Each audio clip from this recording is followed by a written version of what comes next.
Talk365TV's Talking Wellness is brought to you by Certified Hypnotherapy Training School.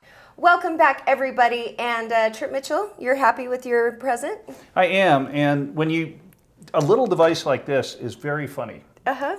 And you notice if you're on Facebook now, you see a lot of really cool inventions that people have, and they take them direct to Facebook Right. and use them to market, or any digital, which is what you and Sylvia help people out with. But it's kind of a great time to be an inventor now.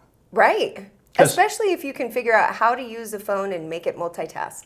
Because you can film with it. Have you seen the rings that just make you beautiful that you can stick your phone in? That's what you need next. Yeah, some advice on Zoom meetings. Make sure the people on the Zoom meeting can't see that you're working on other projects or doing worse stuff. This is a perfect segue because Dennis at the Certified Hypnotherapy Training School, classes start on September 14th. We're so excited because Andy is close to certifying. Now, this is the best certification ever because you can basically audit the class anytime. So you can take it over and over a few times, and it's taken us a couple times. So I'm doing the class as well. I'm certifying because I love it so much and I believe in it so much and it's changed my life. I don't plan to necessarily actually do any sessions, but I've learned so much about how to help market the graduates of Certified Hypnotherapy Training School, and we just, announcement time, started a guild. So the Positive Mind Management Certified Clinical Hypnotherapist Guild.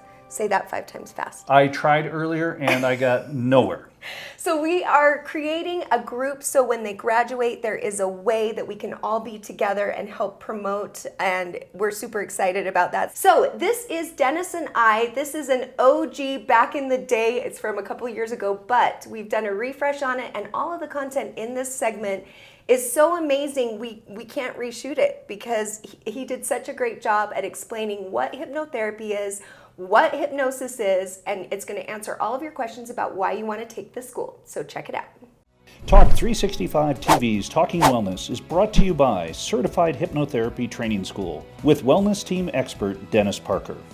Hey everybody, I'm Holly Love and welcome to Talk365's special series, Talking Wellness. Today I'm at Certified Hypnotherapy Training School with Dennis Parker. Dennis, thank you so much for letting me come up and chat with you again. Thanks for allowing me to do it. You are over hypnotherapy and mental, and I absolutely love this topic, but before meeting you, I have to admit, I didn't really understand hypnotherapy or hypnosis really, and how the two worked and how it worked to create wonderful changes in people's lives like I do now. So I want to start right with that right there. Can we define, first of all, for everybody what hypnosis is? Hypnosis is simply identified as the states of mind that the mind goes through as you go from being awake to being asleep. There's 5 observable states of trance, pondering, or hypnosis. All 3 of those terms are synonymous with us. So they're natural states of mind. Okay. So your first state of altered state of consciousness is what the world normally calls daydreaming. In the church or religious settings, they would call that pondering. So pondering in religious settings, hypnosis in the clinical setting, daydreaming in everyday verbiage. Okay. It's kind of a matter of semantics. The next state down, as we go down towards sleep, we call hypnoidal trance, which the world normally calls meditation. Okay. It's where you actually meditate and figure out your problems and so on. Then we go into catalepsy, which is the mid-range level. It's like you're half awake and half asleep.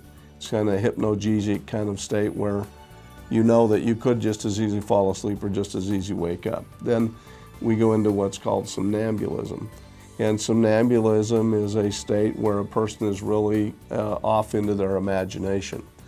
And the dictionary definition of a somnambulist is a sleepwalker. And then the last state before sleep is called the Esdale state. It was named after Dr. James Esdale because he perfected the inductions, if you will, around how to use the mind for pain control. So for deep pain control, for surgery or birthing or those kinds of things, it's used a lot for that. And then there's sleep. So to kind of make it as simple as we can, there's consciousness, 5 levels of hypnosis, which are states of mind where you're not asleep, but in between being conscious and asleep, and then there's sleep. So if you include sleep in trance, there's actually 6 states of trance, because sleep is trance. So when people talk about, they're afraid to go into hypnosis or whatever, It's a matter of just going down to sleep, and you do that every day anyway. As you're explaining this, I can almost feel myself and what it feels like to go down into the stages, what it feels like to be daydreaming or meditating or all of those things. Sleeping, I need to feel that more, but that's a whole nother story for another day, right? So that's hypnosis.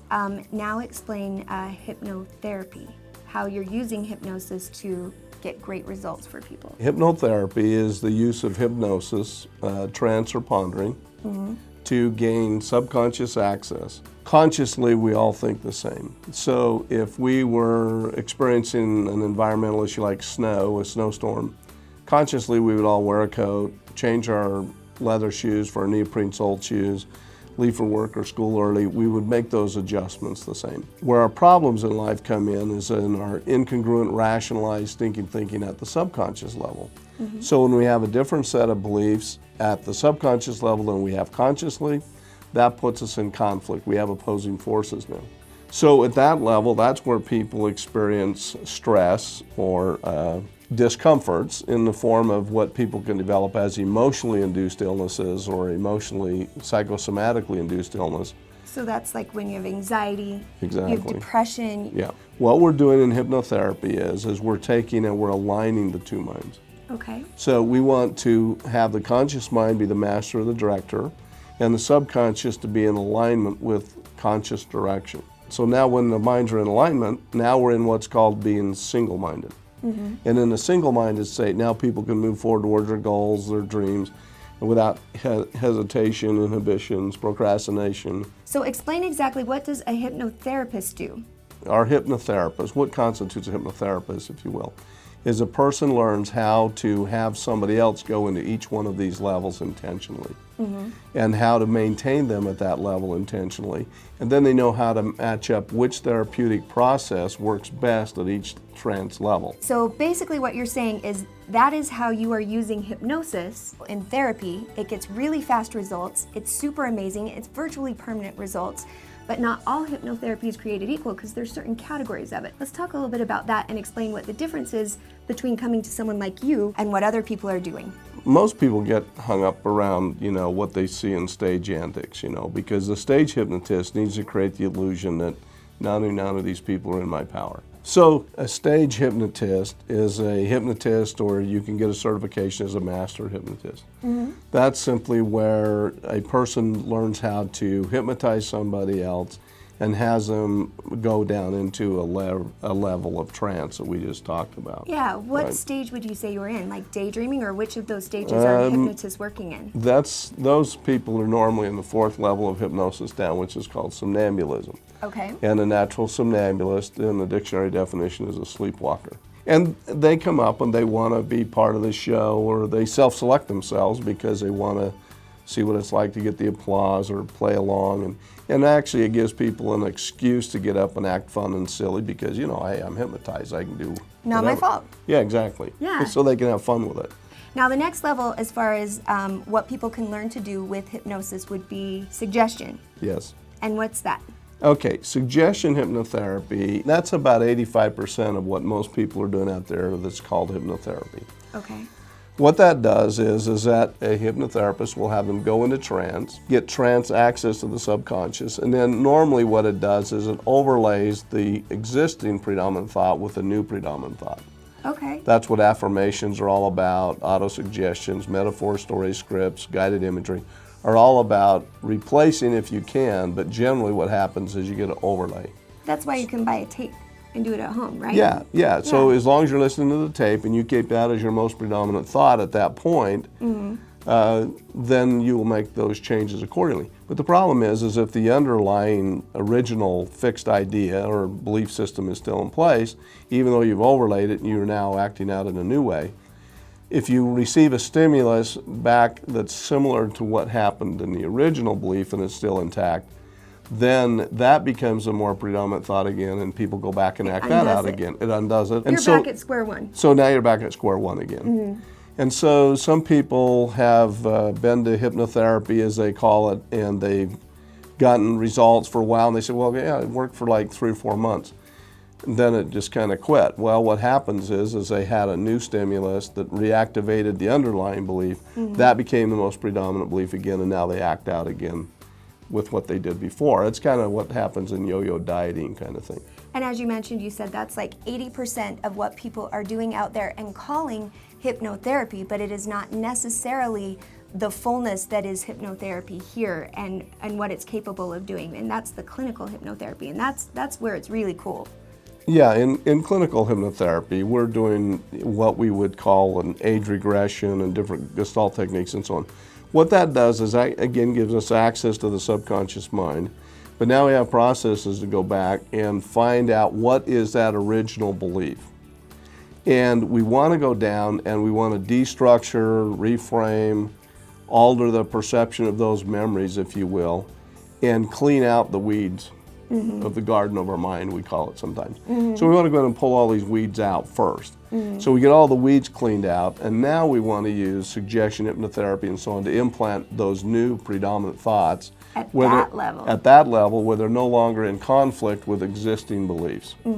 Now it becomes more permanent, as you like to say, because there's not this dual structure still in place for the same behavior. This leads me to talking a little bit about you and why you're different here at the Certified Hypnotherapy Training School. Okay. Because, like we said, there are people who are doing hypnotherapy, so perhaps you have had a chance with one of these tapes and you're like, oh gosh, it didn't help, I didn't lose a pound, I didn't quit smoking, or I didn't feel that much better. You know, a few months down the road, those behaviors are back. It is because they are not doing it at the level that you do. You take it even a step further. It is what makes you unique, and it's called positive mind management. It's exclusive to Certified Hypnotherapy Training School. It is your discovery, and it has to do with the imagination, how the imagination affects our emotions, and how our emotions drive our behaviors. And if we can control those three, we can eliminate the things we don't like about our behaviors. So let's talk about positive mind management, because this is your baby, and it's what makes you amazing. Okay, what we do differently, and what we're claiming our discovery is, or my discovery we've written books about and so on, what we believe is a more fuller, richer understanding of the subconscious mind. So in the subconscious mind, there's basically three compartments, if you will. There's the imagination, the memories, and our emotions. And what we've learned is that we've learned how to teach people to manage their imagination. And the net effect of managing the imagination is that if you turn the imagination up, or you amplify an image, a thought, a remembrance, whatever, that effect is to also simultaneously turn our emotions up. So we've learned how to turn the imagination up, and we've also learned how to teach people to turn their imagination down. And when they turn it all the way down, they can turn it off. Therefore, they're also shutting the emotion off. And so that control mentally is one of the huge component differences of what we've learned to do here, and we teach as a unique skill, a mental skill used as a tool, both with clients and teach our students how to teach others to do that through the school. A Certified Hypnotherapy Training School graduate is basically given the tools to do what you do. That's right. So if you're looking for some kind of standard to measure who to go to, look and see if they graduated from the Certified Hypnotherapy Training School first and foremost, because it's basically like getting Dennis himself, who has had years in this industry. So those out there, if they've been inspired, if they've been motivated, they've got the message that I've thrown out that you should come to the class with me, because seriously, that's where it's at. What do they do to sign up? And you also are offering a little deal if they mention they saw us on Talk365. Okay, yeah, if you mention Talk365, we're going to throw in your textbook package free. It's about a $200 offer, and we'll include that in the package by mentioning Holly and Talk365. Love it. Do that first and foremost, yes. And then signing up. When are the next classes? What do we do? You can start class anytime. We're in a series right now. If you wanted to start today, you could. We have the textbooks that you would start reading. You have videos to watch in the video library. There's 200 hours of individual training that way that you need to get out of the way. And then there's 100 hours of live trainings when they come up. Now, before we go, I've got to tell you, log on to the website, log on to certifiedhypnotherapytrainingschool.com, because I'm going to keep Dennis a little longer and I'm going to make him talk more in depth about some of these things that are very intense, a lot of really information dense subjects here we're dealing with, from trance, what is hypnotherapy, what is the school, what are you going to learn. So go and log on to his website, then sign up for the school, and then be sure and mention that you saw us here today, and your life will be amazing and you'll say thank you, Holly. Right? That's right. Thank you. We'll say thank you, Dennis. Honestly, thank you, Dennis. Thank you. It's been a pleasure. All right. Get in here. Sign up. We got class to go to us. Yeah, we got to Let's run. go get them. Enroll now. Classes start soon.